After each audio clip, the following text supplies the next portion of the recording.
Today I'm going to talk about all the benefits and features I found really useful on the Canon EOS M50. It is a mirrorless camera. With that, you have the electronic viewfinder. What you see is what you get. You get all those benefits. You get the shorter registration distance on the camera, so you can adapt a lot of different lenses to the system. Again, with that, you have peaking, which I think is a really good implementation of this. And it also has the zoom in features on that. So using manual glass with this camera is very easy in general.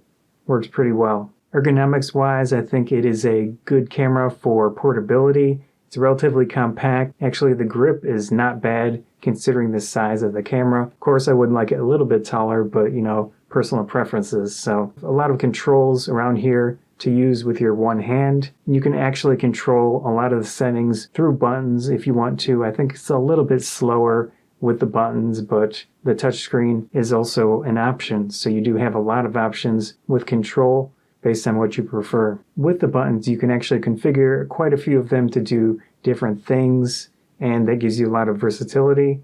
For example, with the MFN button on the top, you can have it turn the back screen off to save power. You can have it cycle between the screen and viewfinder if you don't want to use the automatic switching, but still a lot of options with control. One of the most obvious benefits with this camera is the LCD screen. It's fully articulating.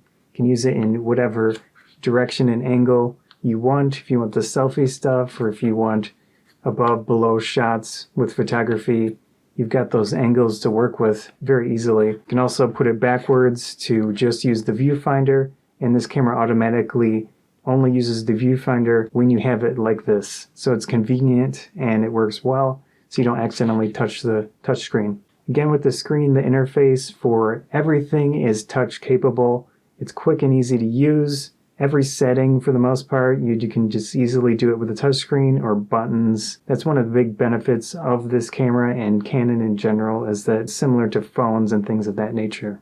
If you do video stuff with the camera, you have a lot of benefits with this camera. The autofocus in video is very, very good, especially with the native lenses, but there really aren't too many differences. You have the mic port, of course, to push audio into the camera, and I have that set manually. I haven't had any issues. I'm doing that right now with the camera, filming myself, and I have a microphone up here.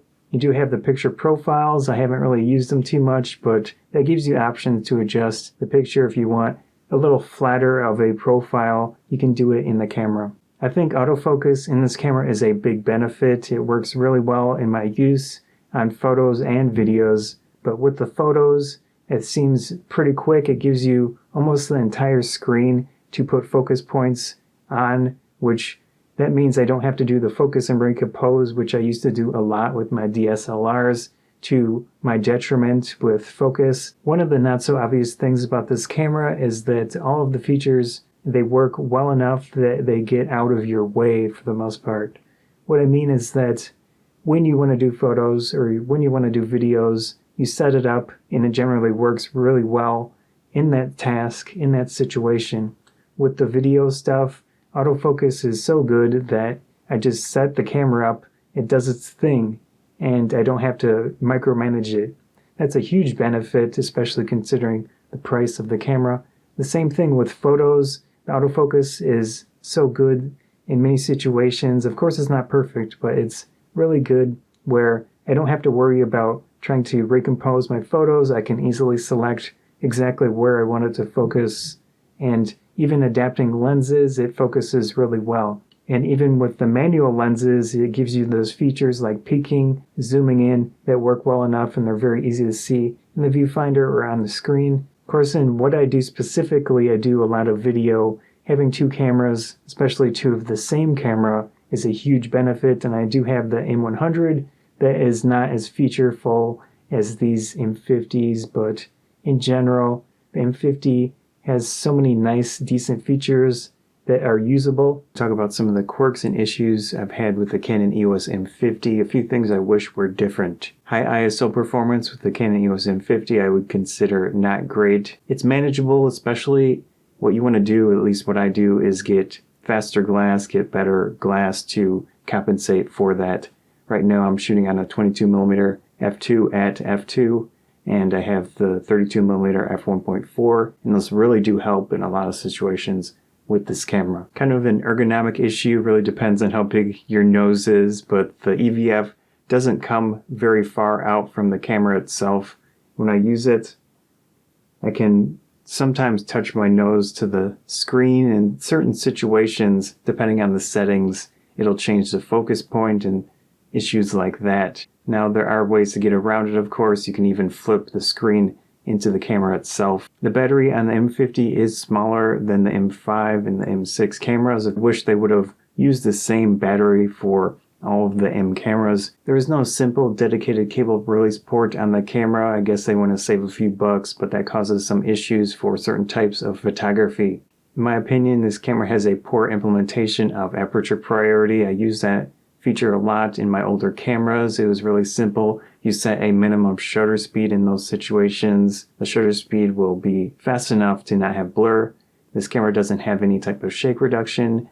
And you can adjust your settings to use shutter priority and then have auto ISO. And that's decent in some situations. I have used that quite a bit. Not all of the settings are saved per mode on the camera. So if you want to change to dedicated video mode, you're in a photo mode, you're in a different photo mode, all the settings won't save, things like autofocus settings. If you're trying to do high-speed action photography and then you switch to like simple portraits, you have to change some settings extra again, and it's kind of a hassle. I make a lot of YouTube videos, of course, and one of my main issues is where the memory card is on the camera, right in the bottom by the battery, and I have an AC adapter. I have one of the DC couplers that goes in the battery slot, so you can have AC power connected to the camera. Very good in situations. I'm filming myself right now with the other M50. The AC adapter is connected to it. That's good, but then issues of getting information off the cards easily. When I want to pull the card itself, I have to disconnect the AC adapter and all that, and it turns into a big hassle. This camera does have the 4K video as they tout, and also has the 120 frames a second. Now the issue, of course, the 4K doesn't have dual pixel autofocus, and it has a huge crop, 120 frames a second. It's at 720p. It has no autofocus at all. All that said, this camera is very good. It is very useful to me for a lot of the stuff that I do, especially with video. I do think this camera and the SL2, which is a traditional SLR I had before this from Canon, have really changed my ability to make videos quickly, effectively, and decent quality. Anyways, I hope you enjoyed this video. I'm Scott from Photography Bonsai. Thanks.